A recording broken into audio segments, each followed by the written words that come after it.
Kia ora, welcome to the first series of Stuff That Matters Now, a podcast brought to you by Collective Intelligence. The title says it all, Stuff That Matters Now.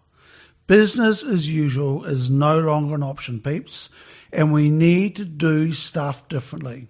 I'm Harv, aka Ian Harvey, founder of Collective Intelligence, and it's going to be my great pleasure in this series to introduce to you a bunch of really cool people who are making a difference in the world every single day. Our job here at Collective Intelligence is to help curious people evolve and become more courageous so they can tackle the stuff that's needed to make this world a better place. You can find us at www.collectiveintelligence.co.nz and check us out on social media. You're about to listen to an epic chat I've just had with one of our many change-making Collective Intelligence members. Together, we dig into fun stuff, the rugged stuff, the complete stuff-ups that have helped them evolve and contribute to how we as Aotearoa New Zealand are doing things differently. Let's have a quick listen to a wee clip of some of the stuff we've talked about to give you an idea of what's ahead. No, it's not just going to be one person or one leader that's going to get us out of this mess that we're in. It's going to be a lot of people working together. And I think we're at an exciting point in history where we can work together at scale in a way that we never have been able to before, with technology, with social media, with all of these different platforms. I do think we still need leaders, though. We still need people putting themselves out there and trying to change the narrative and showing that there is another future that is possible. But it's just so beautiful to see at the moment, like all the young people, like any massive social movement has always really been started by young people. But it's just great to see that they're getting younger. Before we crack on and talk about the stuff today's guest had to share with us, a big shout out to Rob McDonald and his talented team at Te Awanga Estate over there in Hawke's Bay. Not only do these guys make international gold medal winning wines, they've helped us bring this podcast to your ears. Brilliant stuff. Thank you, Rod. Rod's also sending each of our victims, or my victims, a wine of their choice from his cellar for putting up with me for an hour or so. Thanks, team at Te Awanga, for your superb support. We couldn't do it without you. In this episode, I get to interview Anna Guenther. I'm in downtown Wellington. Have had the opportunity to connect with Anna, who's now based in Brisbane. I've known Anna for maybe 10 years. I heard her give a TED talk down in Wellington, and she was talking about this crowdfunding thing I'd never heard of before. I was intrigued with this young woman, her passion and her drive to make a difference through crowdfunding. So Anna joined us under the scholarship program. She was one of our first scholarships. I've had the pleasure of watching her develop PledgeMe, the business, and herself. She's passionate, she's stroppy, she's a great feminist and a change maker in the world. She's got a real passion around what you'll hear around inequality or equality, whichever way you want to look at it. I feel very privileged to have been able to be a small part of Anna's world, and she's had a huge influence on me. Listen up to a young woman who is out there in the world making a difference. Enjoy. Mm-hmm. Welcome, Anna. Great to have you here. The podcast is called Stuff That Matters Now, and I first met Anna when I met you. I saw you speak at the TED Talk thing in Wellington, mm-hmm. and you were talking about this crowdfunding thing, and I thought, what is this shit she's on about? And it intrigued me that Anna just seemed to be very passionate about this thing, and then came on board as a scholarship, which was very cool. One of our first scholarships in Collective Intelligence. Who was the first? James McCarthy. Yes. Yeah.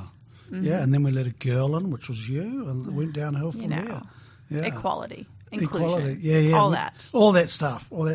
So Anna, hey, look, thank you for the time. I know you're always really busy, and stoked that you're here and that we've got some time together. Yeah, no worries. So, mate, we just give us. I know you love talking about the future and what you're doing now, but just give us a background of where you've come from first, just so we get some idea of who Anna Guenther is of PledgeMe. Cool.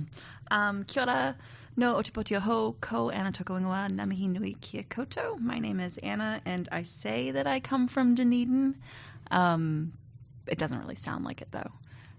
No, your ex is totally fucked up. Yeah, I know. It's very confused. Half American, half Kiwi. I've grown up everywhere, but started my current company, PledgeMe, 8 years ago now.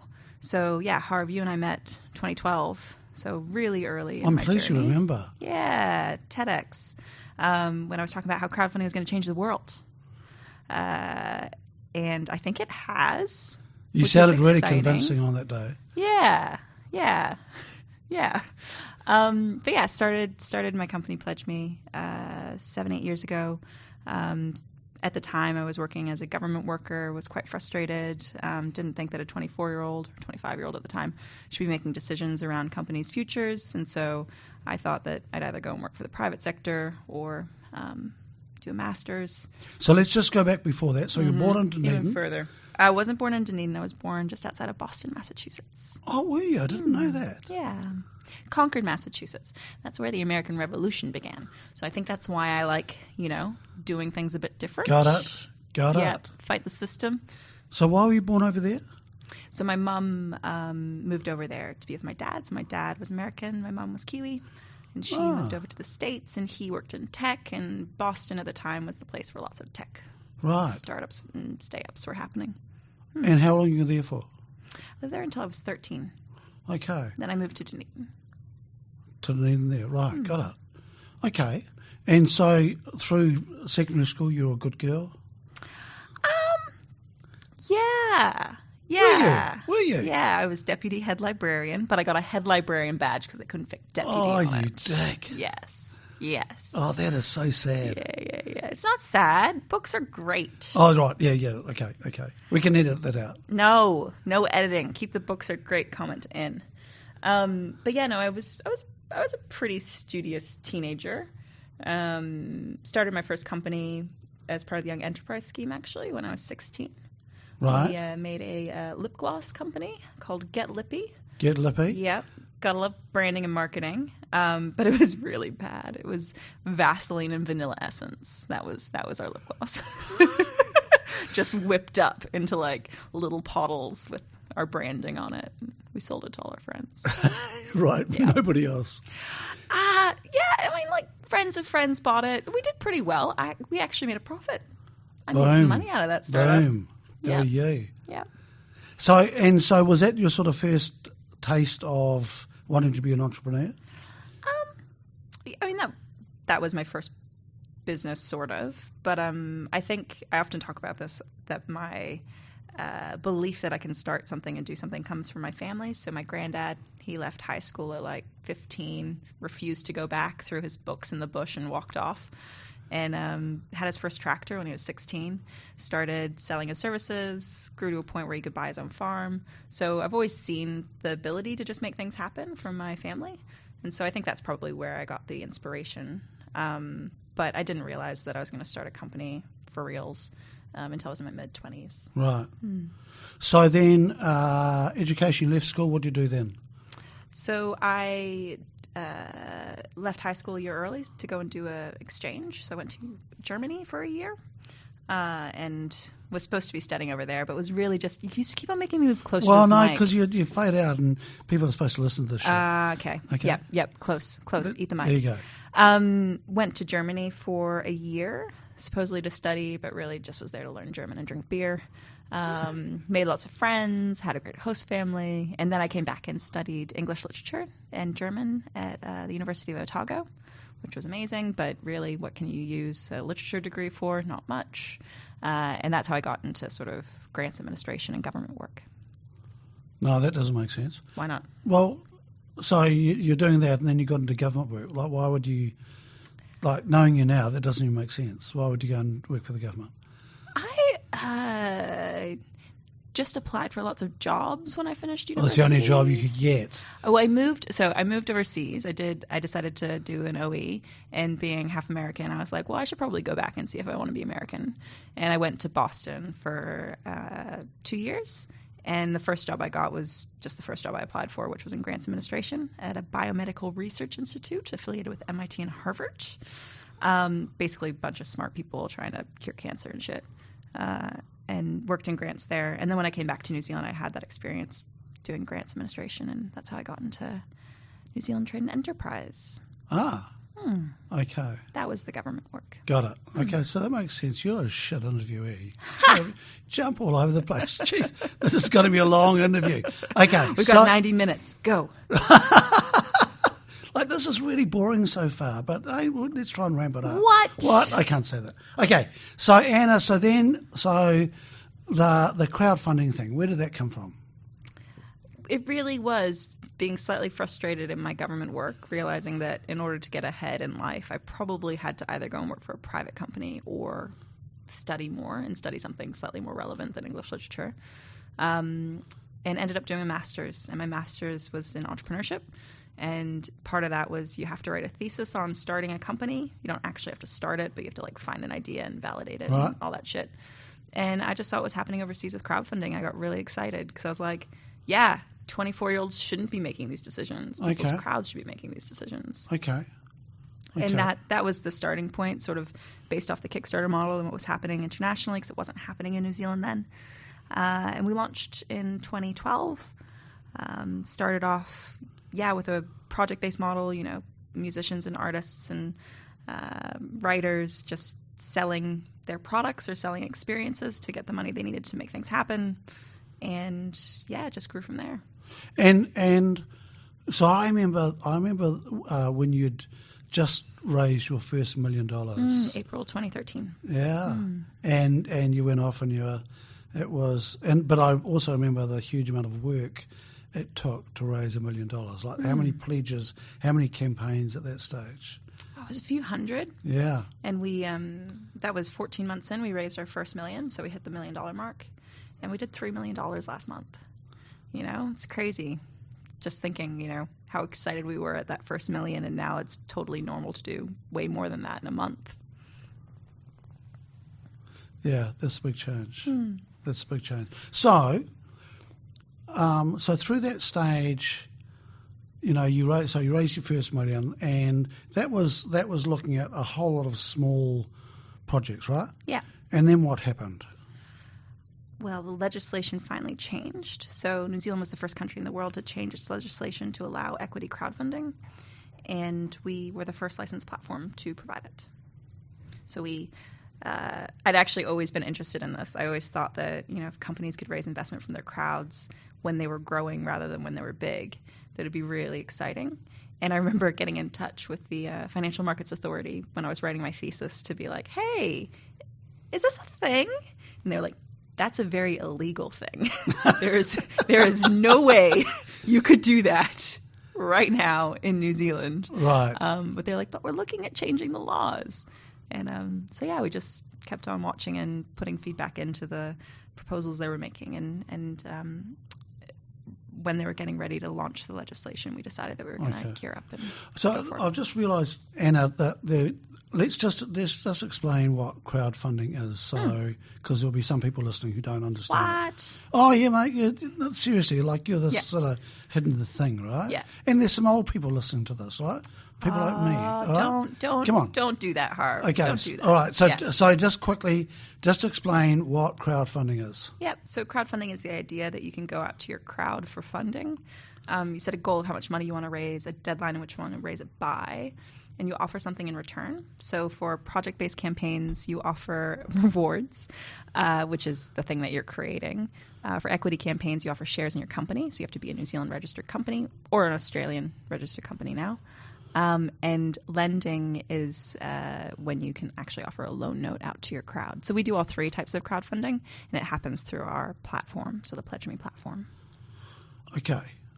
So it started off with this small social type thing, mostly? Mainly mainly creative, so artists Right. and musicians. So, Yep.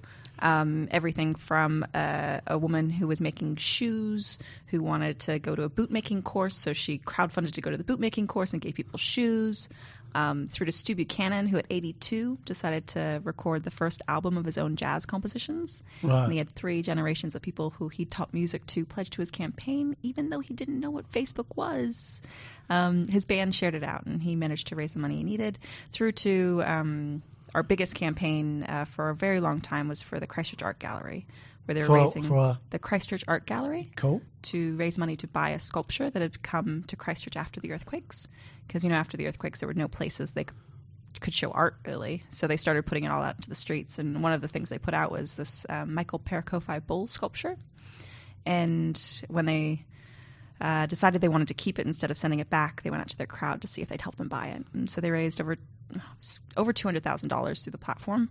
But they also had it matched 2 ways by Westpac and a local city council. And they also had $184,000 worth of checks sent to them. I didn't know that people still use checks, but they do in Christchurch. It was just really beautiful, that it's just showing that you can go out and activate your crowd around something that they want to. And you can do that by offering them things that they want, but also just giving them a chance to engage. So those early days, Anna, what was some of the more memorable stuff you did? What were some of the more memorable crowdsourcing campaigns? Yeah, I mean, we have seen so many amazing examples of how a community can come around an idea and really support it to happen. It's especially useful for people that are already going, like they're already doing it, and they already have a crowd that love what they do, and they're just going out and asking them to become a bigger part of that journey. But one of my favorites was actually for a Timaru couple, Sam and Rachel Callender, and Rachel is a photographer. And she wanted to go around the country taking pictures of kids with genetic conditions to show their superpowers.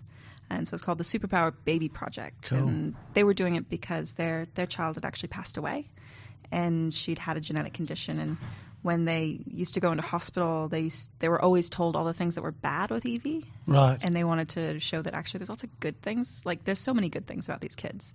There's so many superpowers. And so they went out to their community and said they wanted to go around the country making this book.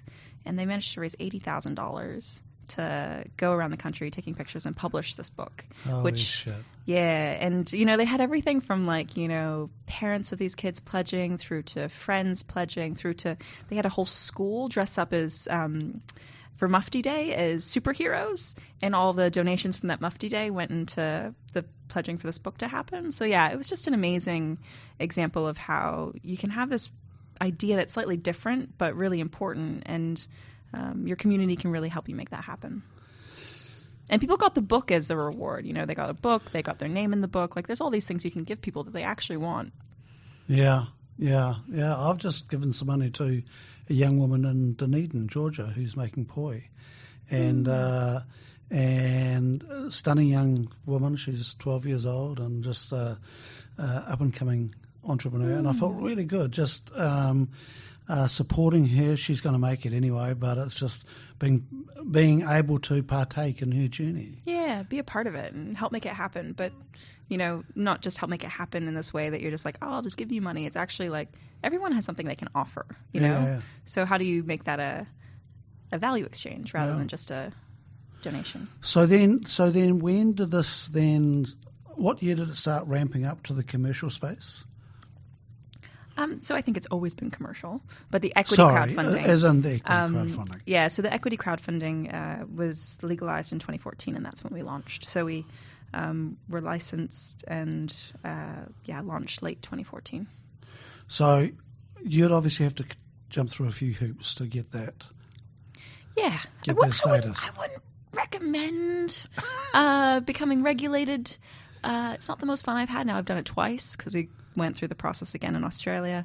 It was a bit of work. So it's a bit of work making sure you have everything in place to be able to comply with all of the bits of legislation. And there's lots of bits of legislation. They don't really talk to each other. Right. So it was going through that application process, but it's also going through that sort of process now of constantly complying and making sure we're doing everything we need to be doing. Did you have to change your team? Did you have to change the makeup of as you transitioned into that? Yeah, so we had to grow the team. We actually did our first round of investment in order to go out and apply for the license. So you raised your own money? So we raised money through our advisors before we put our application in. So we needed that money to get prepared and to do a bunch of different things. And then, set up a formal board and all that, not just the founders. And then we actually were the first successful campaign through our platform as well. So we equity crowdfunding after we got our license. How did that feel? Terrifying, obviously. There's nothing scarier than putting yourself out there completely and eating your own dog food, which is a tech term for using your own product. But, if it had failed, it would have been like, that was it, Yep. if it hadn't have worked. But it worked really well. We raised our goal in 23 hours. So I joke, I was too tired the night we launched to do a party. So we did a party the next night. And by the time we had our launch party, we had hit our goal. You did the money. Yeah, and by the time the party ended, we'd hit our maximum goal, so we couldn't raise any more money. So it was really just a celebration rather than a launch. But it was really powerful to be able to really walk the talk as well and be like, we believe this is a thing that should exist in the world, and we're going to use it ourselves to show you that it can work. Okay, so you raised money, you got the advisors, you became accredited, is that the term? Licensed. I'm a good listener. Yeah, you got it. Okay, got licensed, and so then you've got to go out and convince people that you can help with equity crowdfunding. Yeah, I think it was a lot of education of the market, both founders around this being an opportunity for them, but also just generally that, this is legal and people can invest this way, and what does it mean to be an investor of an early stage and growing company. But yeah, we were really lucky. Being one of the first in the market meant, people had heard about us. Having already been in the market for a while, people had heard our brand before, so we weren't fully new to some people. Some of those first campaigns that we had through have become some of my closest friends. The Eastie Boys, Stu, they launched their campaign a few months after us, and they raised $500,000 in half an hour to fund the expansion of their craft beer company. That must have been so exciting. Yeah, it was pretty hilarious because that morning Stu was really scared, not scared, but he was just like, I don't know if we'll be able to make our goal in the month that we have to raise our funds. So maybe we'll just run a longer campaign. We'll do a 5-week campaign rather than a 4-week campaign. Right. And yeah, he hadn't organized a babysitter. So that night he had to call his wife about 10 minutes in and be like, I'm so sorry, babe. We're not going to have the party together. We're about to hit our goal. But yeah, amazing. Really great. And, that's something that I'm so excited about with this job and company is we get to work with people that are doing really diverse and interesting things, often with a focus on their crowds.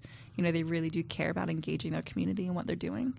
And that for me feels like the revolutionary bit in all of this. We're going away from thinking everything has to be completely removed from us. We'll go to the stock exchange to invest and make lots of money to actually we're going to invest in the people around us, invest in the companies around us, or just the campaigns, put money into people that we know and strengthen those relationships, not think that everything needs to be super removed. So it's a bit like the slow food movement, right, which is local based and getting more interest in what is around us here. Connecting back into community, I think that a lot of the issues that we're facing in society are because we've become so disconnected to the people around us. And it's not technology's fault. Technology is just a tool, and that technology can be used to enhance community rather than replace it. But I think that, this is just one example of how communities can become stronger because they're supporting each other rather than thinking we have to learn everything from Israel, which seems to be like the constant in New Zealand. We can learn a lot from our own community. Really? Is that a thing at the moment? Oh yeah, because we just get our tech community especially, we always relate ourselves to Israel because of the size. We're similar size, and Israel is doing really well in tech innovation. But we're so different. They have a very active military, and that's where most of their innovation comes from. there are just so many differences. Yeah. Yeah. And they've got this big brother called United States that pours money in there and whole range of stuff, right? Lots of differences. Yeah, so we won't get into a political conversation today because that would take up all of our 90 minutes. We don't have the time. So so you started with the Yeasty Boys, you got that over the line. That must have done a huge amount to your confidence that you can make this thing go. Yeah, I just remember standing in the bar. We were in Goldings here in Wellington. It was packed. All of Stu's friends. Actually, most of the photos I've seen of you, Anna, you're standing in a bar. That's true. Well, not all of them. Any photos with you not on a bar? There are lots of photos of me not in a bar, but a girl's got a drink. Yeah. And beer is a good thing. Yeah. Okay. But no, I just remember standing there and just thinking, this is the power and this is the community, and Stu had everyone from his next door neighbor invest in his company through to his distributors in Hong Kong.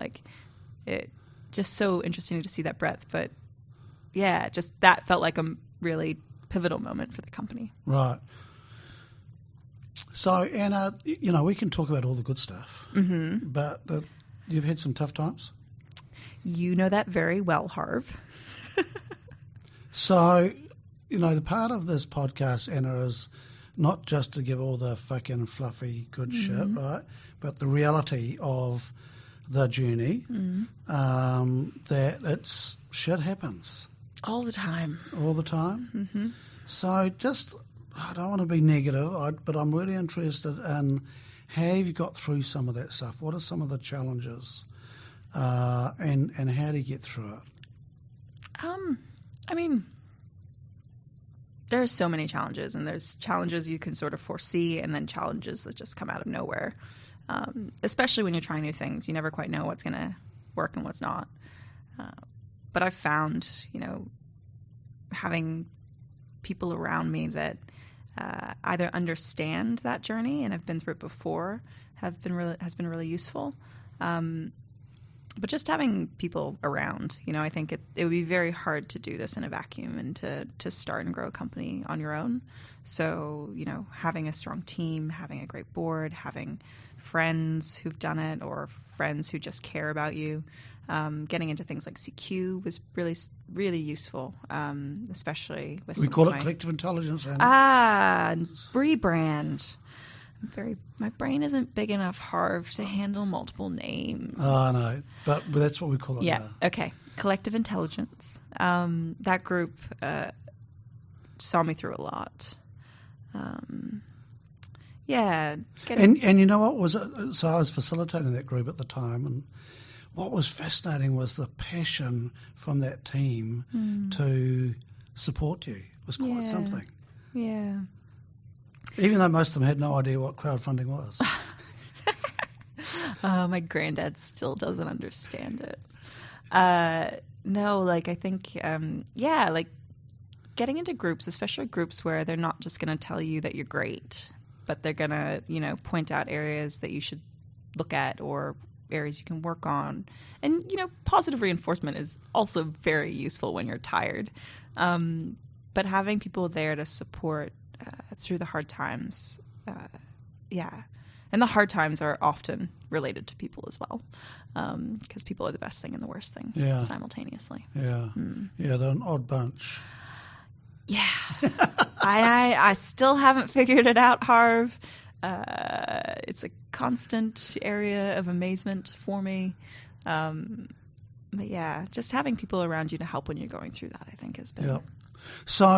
So Anna, you've had some really interesting board members on the journey. Mm-hmm. Yeah. Do you want to just talk us through what makes up a great board to support business? Yeah. So my first sort of formal board, so not just me and my co-founder, was actually formed around that first investment round. So I went out to people I knew, which included Nick Lewis, who had come and spoken at my Master's of Entrepreneurship course. He's a ex-investment banker, serial entrepreneur, just a really lovely guy. And so he was sort of the first person that came in. We also had Anna Guenther come in on my first board. His background was CEO of Ngāi Tahu, and he's just wide-ranging. Started a credit union back in the day, done a bunch of different things. I've interviewed Anarchy. Have you? I tricked him into an interview. Sat him down in front of a mic. That would be interesting to listen to. He is a very, very smart man. I think that he has a 100-year plan for me that he just hasn't fully told me about yet. But like he's just I've seen it. He just just such a great mind and such a caring person. Both of them actually, Nick and Anaki, very, very caring. And we also at that time brought in another director who was a lawyer, and he was an investor as well and helped us through the process of applying for our license. That didn't end well, but that was the first board, so there was 4 of us on it. 5 of us. No, Brecken. Tech. We had a tech guy as well who came in and supported us and invested and helped us rebuild our platform. So he was also another great skill set. But I realized that I had just appointed dudes to my board. Right. And that was I was going to point that out. Yeah. Well, no, you're not the only one who pointed it out. And I was like, what about me? I'm a woman. But it was an interesting process to realize that, they were the people that came to mind first for me. And they were the people that were willing. And I struggled for a little while. I tried to get some women onto my board, not just because they were women, but because they were women and because they had skills that they could add. And it was really hard being a platform in a regulated space, in a risky space. There was a lot of sort of fear around coming onto the board. What would happen? Could they lose their home? Yeah. You're now in the financial... Yeah. So it took a while, but I took a stand in 2015, I think it was. And I just said, enough is enough. We're going to go out and we're going to really publicly say that we need women because we haven't done well enough. And, wrote a blog that was Beyonce themed, Who Run the World, Not Girls. And just said why diversity was important to us and why we wanted to build out our board in different areas and what skill sets we were looking for. And I had a lot of people be like, it's not going to work. So I missed that. They said it's not going to work. This is, it's just, you need to find the right person for the job, Anna. And I was like, why do you think the right person isn't a woman? And it was interesting. We went out publicly, crowdsourced applications, had over 108 people apply. I remember that. Yeah, 52% were women, 3 of them were dames. And, it was amazing that the shortlist was a bunch of amazing women. And we ended up not appointing just one new director, but 2, and 2 stellar women, one of which, Mel Templeton, is now the chair of our board and is actually acting as interim CEO. So, if we hadn't have done that, we wouldn't have found Mel. Yeah. It's like, we won't expand on it too much, but it's interesting, the whole quotas on boards, and so forth, that companies that have quotas to make sure they get enough women and so forth on board. Because I personally don't think that's a great idea, but I've heard that it's actually a great idea because it actually speeds up the transition to get the change. You never want to be the quota, but sometimes it just needs to fucking happen. We're not going to get the change we need in the world unless we force it. Yeah. And I think that quotas do that. And it's not fun for anyone. You don't ever want to be that token woman on a board or a token woman on the stage. And we need to get to a point where it's not tokenistic. But until we get there, we need to do something. Because, there's still companies on the NZX who have no women on their board. How can you have no women on your board? I spoke to a group of farmers about 18 months ago down south, and I looked around the room and they're all sitting there, and there was about 40 of these guys sitting there, and maybe 2 women. And I looked at them and smiled, and I said, "Oh, what a spooky group." And they laughed, and they went, "Oh, what do you mean?" I said, "Do you realise how many fuck-ups 42 white men have created in the world?" And they realised that the spookiness was that there was no diversity there. And, I challenged and it's happened. I said, "There's no woman here." and you're all white. Where's Ngāi We're the Maori, here, and just nobody there. And look, it's changing. And they did put a very accomplished woman on the board, but she didn't stay there because she was by herself and they weren't listening to her. So it was a complete waste of time. Yeah, you can't just say that you want diversity. You actually have to include it. And diversity is harder, when people have different perspectives. It takes longer sometimes and it can be more tense, but it is needed. But it can't just be, you can't just think, oh, we've done it, it's done. It's a constant. Yeah. And I think, just to touch on that, Anna, diversity is just a name.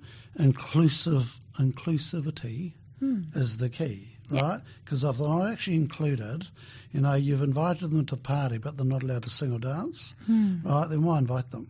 So you do have to, and it's hard, because as a white fella, sometimes you don't know that you're excluding other people, right? We've got so used to not including others into our playpen that you don't know you're not including them just because you invite them and go, oh, they're here. So, there's lots of change to happen. You can't see your privilege, hey? No. You can't feel it until you lose it. And that, I think, is what's happening a little bit at the moment is people are feeling like they're being hard done by because there's this like focus on diversity when you realize that actually that thing that you're feeling right now is what everyone else feels all the time. And you're right. Like, it's not just diversity, it's inclusion. And it's not just including women. There's so many different segments of society that have been excluded in different ways. And we need to just acknowledge it and then figure out ways with those communities to solve it. And it can't be us doing that to other people. We just need to support them in the ways that they want to be supported. So I'd just like to acknowledge that you agreed with me then for possibly the first time ever. Harv, it's 1 out of 10. 1 out of 10. It's about 1 out of 100 points we agree on.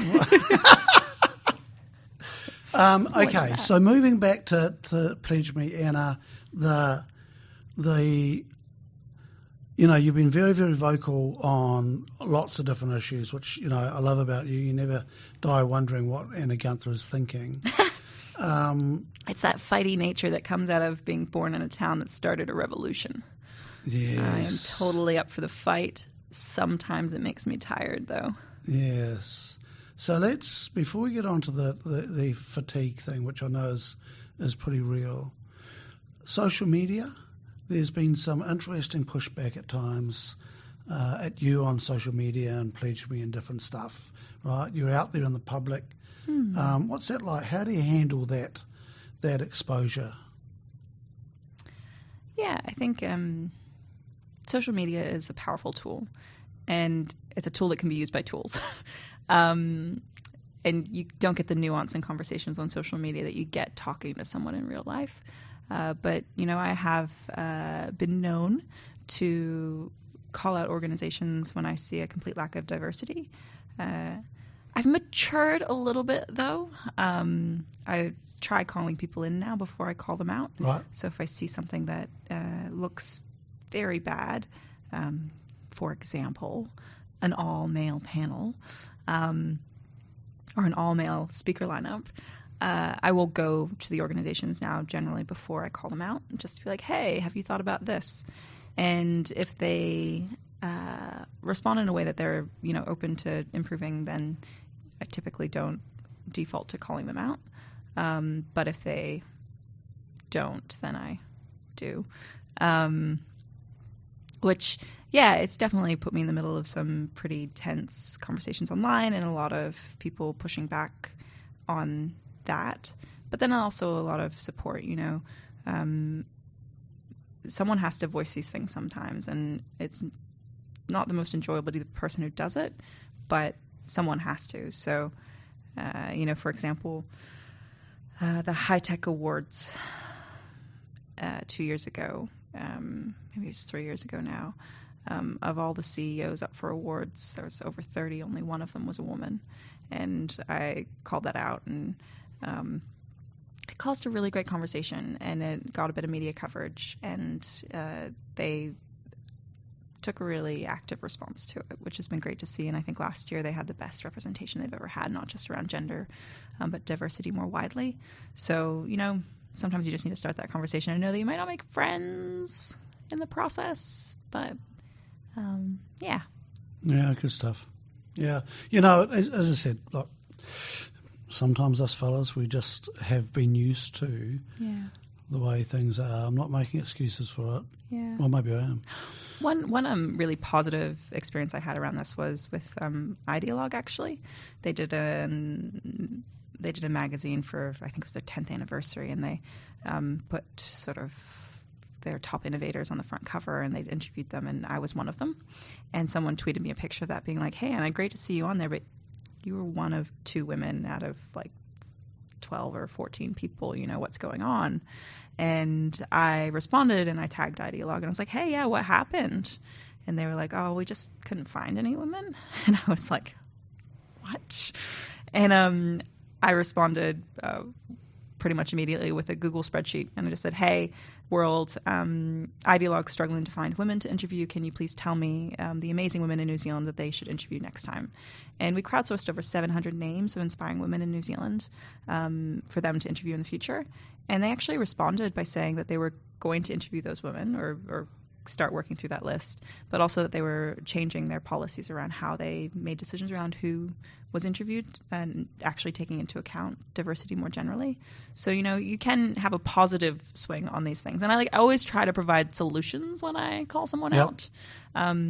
Which was maybe not your style initially?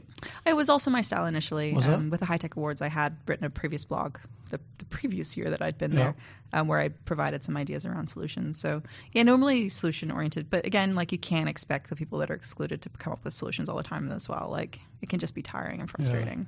Yeah. Look, we've just got a very cool thing happening at the moment. Is one of our companies within Collective Intelligence has put up a request for young women to join the board, right? And they are looking, preferably, their ideal would be a woman, in her 20s, preferably Pacific or Maori, whatever, to come onto the board to gain experience. They're not going to get paid to be there, but they're going to pay all their expenses to get training on the board and so forth. And it's being led by a woman, right? And it's being led by a woman who's not on the board.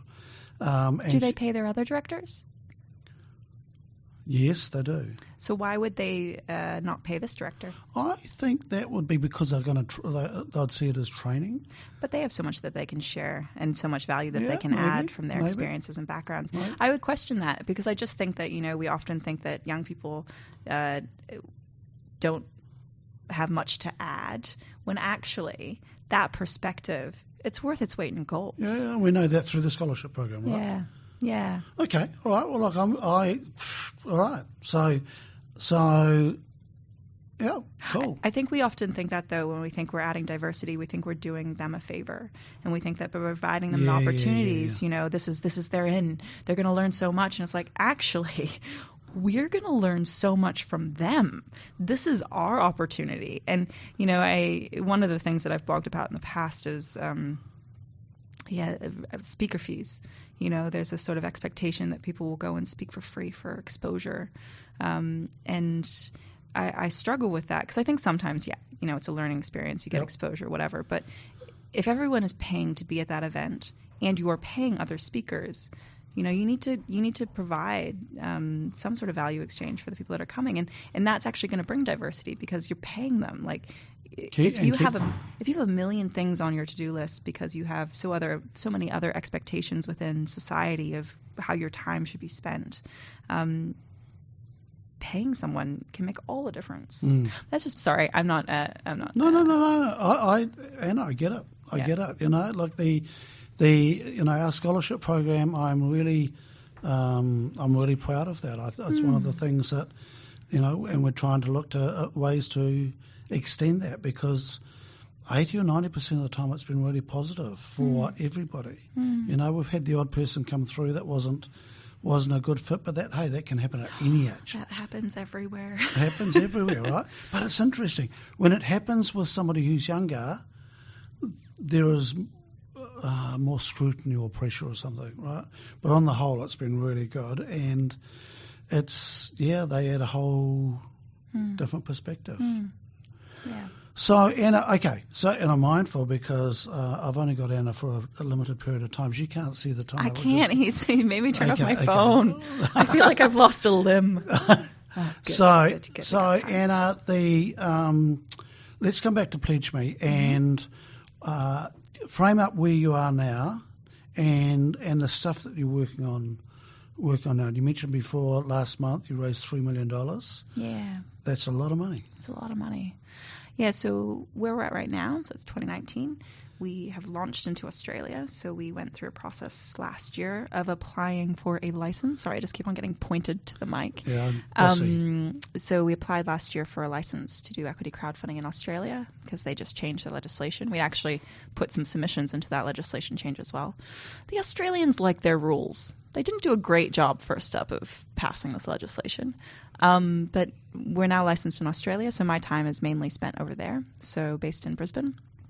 Went over as part of one of their government programs. Advanced Queensland is actually really good at bringing over entrepreneurs from around the world to help build their ecosystem. I just vomited in my mouth a little bit saying ecosystem. So I'm based in Australia, but we still have a large team here in New Zealand, and I come back once every other month to hang out with them. And our focus really is to help people fund the things they care about. So that's our mission.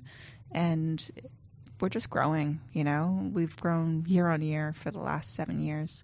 And this year we're aiming to have $21 million pledged to the platform. If we have more of those $3 million months, it looks like that could actually be achievable. And we're having everything come through from, Eat My Lunch raised money last month. They're a buy one, gift one lunch program. If you buy lunch from them, they gift a lunch to a kid in need. And they raised investment through the platform. Through to the Pet Refuge, where they raised over $300,000 to help build their refuge for pets. So one of the reasons women in domestic violence situations don't leave is because of their animals. Right. And they raised over $300,000 to do that piece of work. Whereabouts was that? That's up Auckland. Yep. Yeah. So, and in Australia, I think every campaign that we've had has had a female founder. And every campaign that we've had has had some sort of social or environmental focus. So we really love supporting companies that care about their impact. And I keep on trying. I haven't quite gotten it through the team yet to publicly state our impact goals. So we, as a company, obviously need to make money, but I also want to make sure that our impact goals are really core to what we do and they're publicly stated. So in my mind, those impact goals should be our platform representing the countries in which we are. So the companies or the campaigns should be 50% led by women. They should be 30% from the regions. They should be 15% from Māori, to actually make sure we're including the people that potentially have been traditionally excluded by the financial markets. It's that inclusive thing, So have you ever crowdfunded for a company that you thought were just complete dicks? And if you have, we shouldn't talk about that. Are there people who go, you know what, we don't want to work with you? I have a tendency to like everyone. So my perspective on life is pretty much liking everyone. But there are definitely some campaigns where I haven't fully agreed with what they're doing.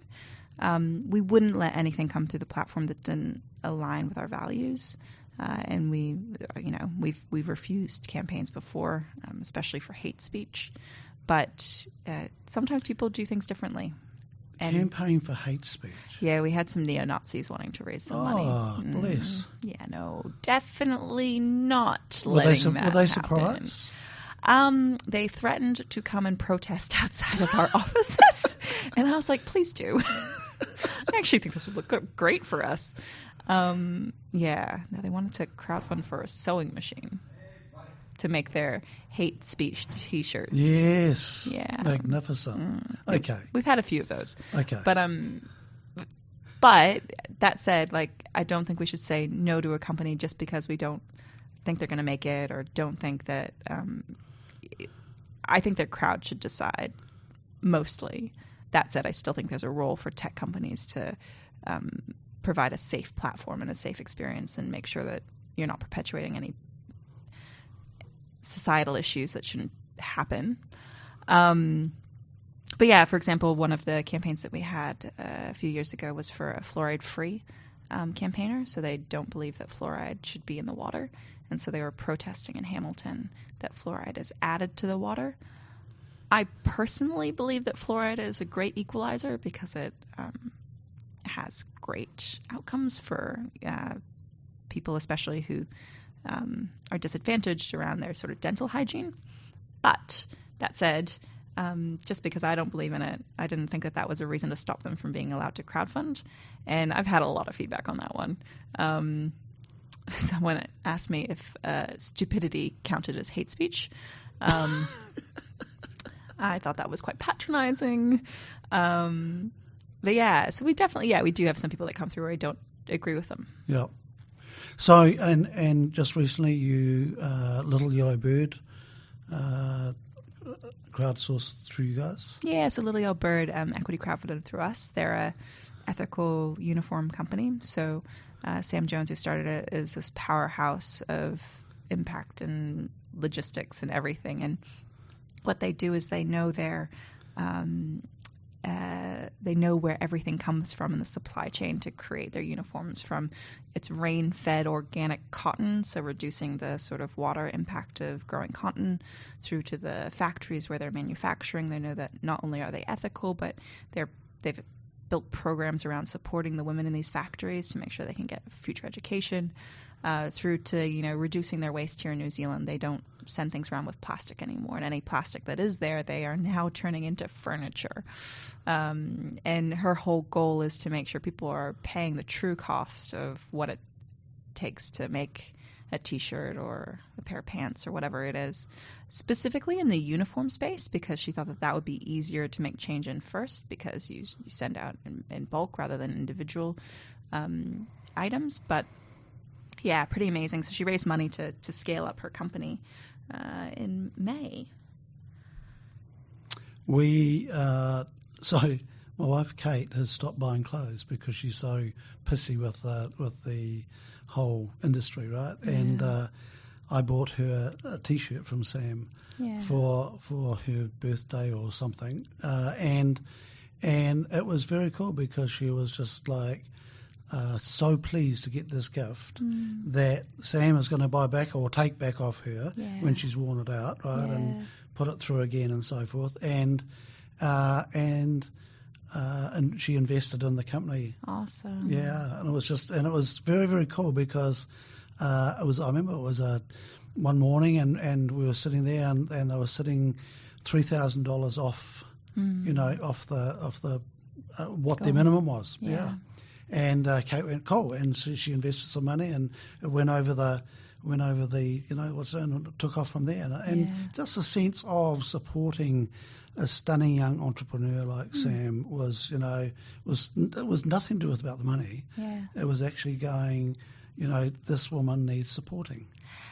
And not only does she need supporting, and you're part of that crowd, but in the future that company could do really well. So you own a piece of it, and absolutely. And probably now out there, you and Kate telling people about Sam because you own a piece of it. Yep. Yep. So I think very proud to be involved. Proud to be a part of it, and that's the beautiful thing for me about equity crowdfunding is that sense of ownership that people get of the companies that they're investing in. It's very different from buying shares on the stock exchange or through your broker. You're really connected to these companies. And one of my favorite examples like that, so someone who's very similar to Sam, is a woman named Brianne West. Have you met Brianne? No. So she runs a company called Atique. Oh, yes. So Solid Shampoo Bars. And she raised money through us. She was one of our first campaigns in 2015. Both of which are B Corps? Yeah, both are B Corps. But she raised her first round in 2015. It was $200K in 2 weeks, and that was to, I think she just moved into a new factory, and it was to sort of fund that growth. And she ended up doing second round year before, She raised $500,000 in 90 minutes from her crowd, which was matched by the Angels. Just amazing proof of support from her crowd. But, she just launched into the UK and she sold out in 48 hours of her product. She's just taking names. She had forecast a certain number of what she was going to achieve for revenue last year. She tripled it. And I think part of that is because she has always been so good at communicating her why of the impact she wants to have on the world, reducing waste, and because she has a community that she's really engaged around it. So, look, I won't get into the details today, but there's obviously a huge amount of work that goes on in structuring that campaign to get the message out, but also then working out the valuation of the company. So there's a lot of financial skill within PledgeMe now. There'd have to be to get things structured up, right? Yeah, so we spend a lot of time supporting companies and getting them ready, but the best companies are the ones who are already really clear on, what their impact is, why they need the money, how it's going to help them grow. They already know their company so well. They can do it. It's really just getting us in around to support them around articulating that, specifically around an equity crowdfunding campaign. And that valuation piece is so hard because who decides what something is worth? How do we value things? How do we value companies? Really, it comes down to willing buyer, willing seller. Are they willing to buy at that price? And you never want to sell at a price that you're never going to be able to exceed. You want to be able to grow your company. So in the future, hopefully people will be able to get something out of it in the form of dividends or if there's a sale. But what we also say is, the valuation is important, but really figuring out other ways to provide something back to your shareholders is important too. So for example, with Brianne and Atik, all her shareholders have a 10% discount for life. And, so that means they're going and buying their products from her because they've got a discount. But, it doesn't need to just be that. There's other things that you can do. But how do you make people feel like they're part of it, not just for the financial return or the valuation? So, Anna, the future. That thing. So, I know you want to talk about it. So where do you see, are you going to stay with PledgeMe? Have you got something else cooking? Well, so I mentioned earlier that Mel Templeton on my board is now actually acting as interim CEO. So earlier in the year, I realized that there's lots of stuff that I'm good at, but there's also lots of stuff that I just didn't want to focus on anymore. And so we brought her in to provide that sort of guidance to the team here back in New Zealand. So I definitely am seeing my role changing a lot at the moment. And in the future, we will be hiring a new CEO. So that's exciting. But yeah, people always ask me, when are you going to go off and do your new thing? And I don't know if I ever want to leave PledgeMe fully. I feel like it's this thing that it's just so fun and so important. And not important because we're important, but just actually creating new avenues for people to fund the things they care about is important. Yeah, that's how it came across. Yeah. And so I don't know if I ever want to leave. I really love working with campaigners and supporting them. So I think I'm always going to be part of it in some capacity. But I think my role is going to change a lot over the next few years as the team grows and we potentially do more new and interesting things. This is the year of consolidation, Harv. No more new ideas. No more new things. Okay, so we're not going to talk about that. Okay. So Anna, sustaining yourself, right? It's been a real battle at times, right? Growing the business and looking after Anna. Yeah? Yeah, I think when you're growing something, you always think first about how you can bring more people in to help you grow it and spending money on that rather than spending money on yourself. At least that was my approach. It's only in the last probably year that I've been paying myself something more like a market rate. It's not a market rate. It's definitely not a market rate. But yeah, definitely those first few years, you put all your money back into the business. You don't want to spend money on your salary. And that was definitely trying. And probably the only reason I got through that was I had a very amazing boyfriend / fiance at the time. And yeah, he supported me for those first few years. Boyfriend / fiance, which one? He was both of those things, and now he's neither of those things. Okay, he got demoted. Yeah, we broke up. But he is still, definitely a very important part of why we're here. So so with this different role, that makes you more effective? Yeah, I think being able to shift what I do has meant that I've managed to stop doing some stuff that I really don't love and I can do, but I don't need to be doing. So there's more time spent with campaigners and less time spent on audits, for example. Right. So it's been good. And I think it's just a natural part of growing as a company as well. Like, you get to a stage where you can't be part of everything and you shouldn't be part of everything. But there's always that tension of how do you make sure the team has the context of why that initial decision was made or why it's done this certain way, and then leave them to make their own decisions around it. Yeah. So the Anna Guenther that started PledgeMe and the Anna Guenther we've got today, how would you describe the difference in that person? I think so. The Anna Guenther that's sort of started on PledgeMe back in 2012, 2011 was definitely a lot more naive about life and business. And I think I've learned a lot about both of those things in the last 7 years. I'm definitely more tired than I've ever been in my entire life. I love naps so much. Right now / for the last 5 years, I've been very tired. It definitely takes a lot out of you constantly thinking about things. My pro tip is to read really bad young adult dystopian fiction because you can't think about work when you're reading about like the world ending. But yeah, I think I'm also more connected than I've ever been. The relationships that I've made with friends and networks over the last 7 years, it's been amazing. I've made so many friends and so many friends that care about the same things that I care about. Over the weekend, I was actually on a retreat. I started going 5 years ago, every 4 months away with a group of female founders.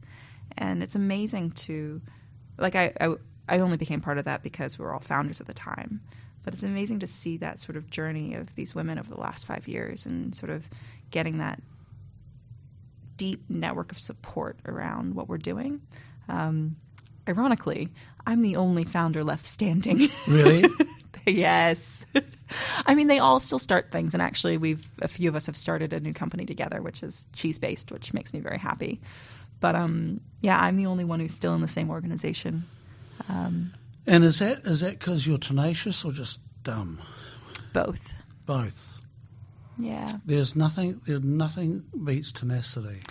Determination makes a lot of things happen in the world. And I think that, I always wonder looking at companies that fail, if it's actually that they didn't get product market fit or if it's because they gave up too soon, I had a great quote from a very sage chap, Ian McDougall, and he said, Harv, lots of people can start companies, but a lot of them don't have the personal base to carry it on at those crucial times. Yeah, and hard things are always going to happen. And what is the Churchill quote? If you're going through hell, keep going.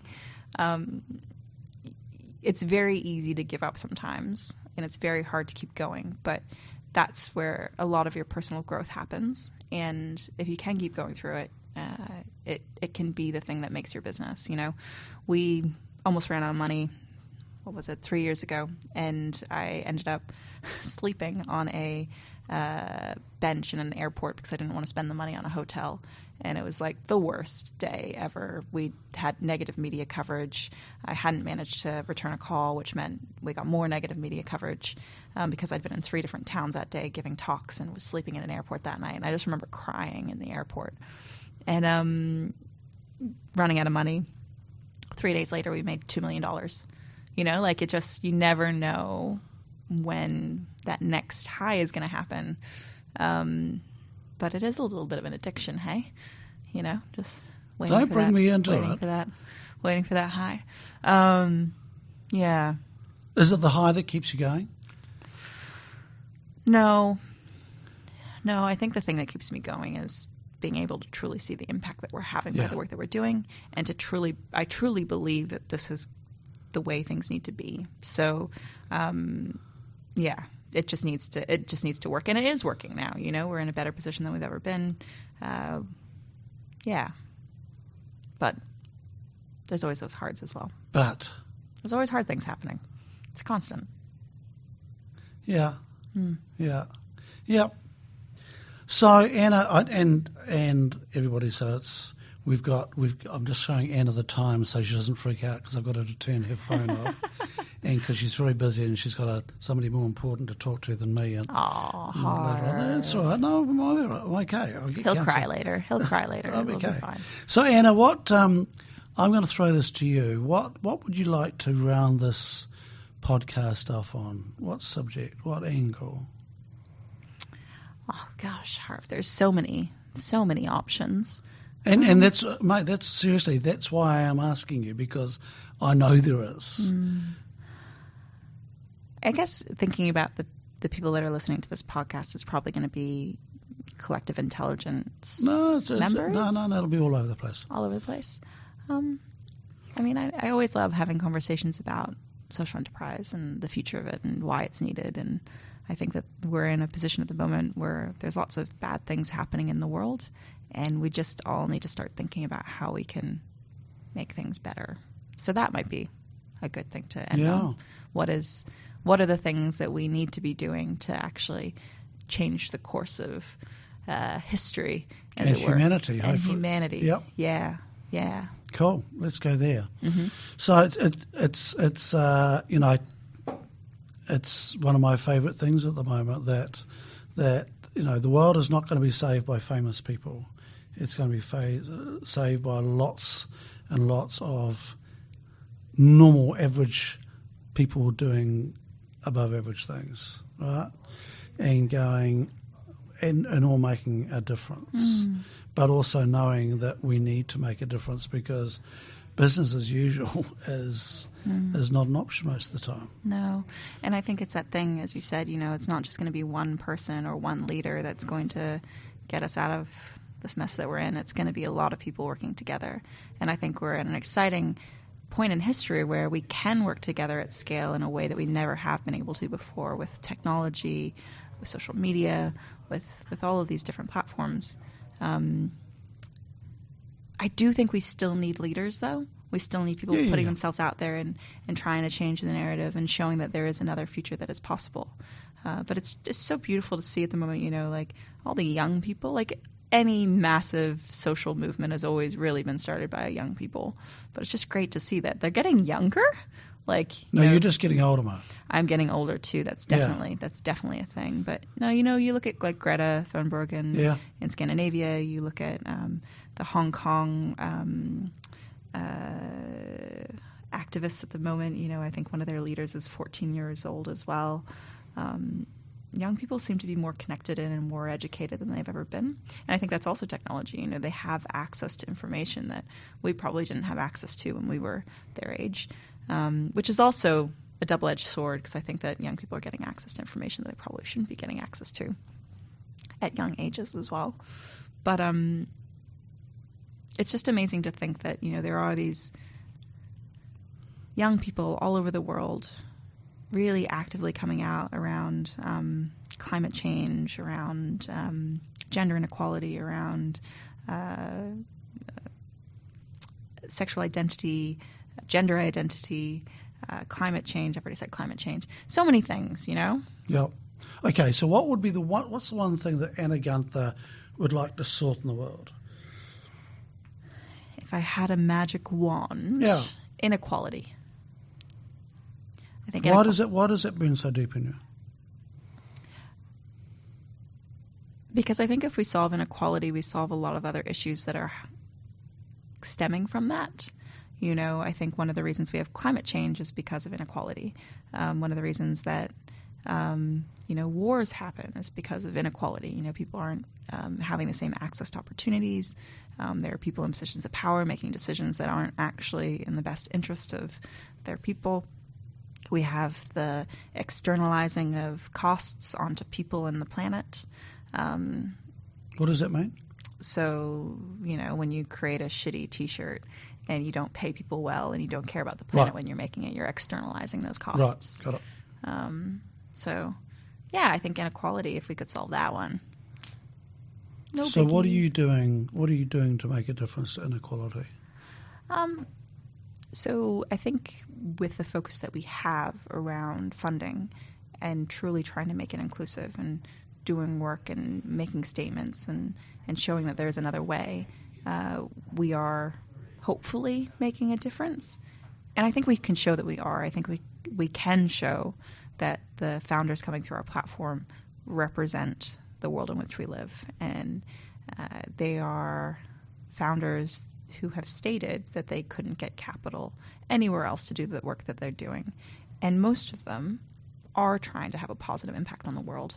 And, I think that by supporting them, we're supporting a positive impact on the world. Right. Which then solves the puzzle of why you want to remain connected with PledgeMe. Yeah, I think... It's a vehicle. Yeah, it's a way that I can feel like I'm helping. But not in a patronizing way. No. But at the same time, this is by no means the only solution. I think that we all need to be thinking about ways that we can try to make the world a better place for everyone. Cool. I reckon we should wrap up there. That's it? We're done? Have we solved the world's problems? Yeah, I've been looking out the window. I can see it improving already. Is it sunny outside now? And I just thank you for your time. I was delighted that I could get you in front of a mic. Even though I tried to constantly back away from the mic and you had to remind me. Oh, no, because you're difficult, right? So I think he kicked me once. Nothing's changed. Dear listener, he kicked me under the table. Oh, by accident. Anna, seriously, and good luck with PledgeMe going forward. I think it's been lovely watching you develop both the company and yourself in the last 7 years. And yeah, I'm excited. I'm excited. You. I just look after yourself. It's great that you've got a CEO in there and that you're learning to know where you want to play and keep yourself fresh. It's a constant journey. Thank you for having me, Harv. I can't wait until you maybe one day, decide to crowdfund something. Yes, well, you know what? Anything. You know what? No, it's on the. I was going to say it's on the bucket list. It's not on the bucket list. It's on the list. You got a crowd. We've got a crowd. Cool. All right, I'm going to cut off now until Anna puts me in a really compromising position.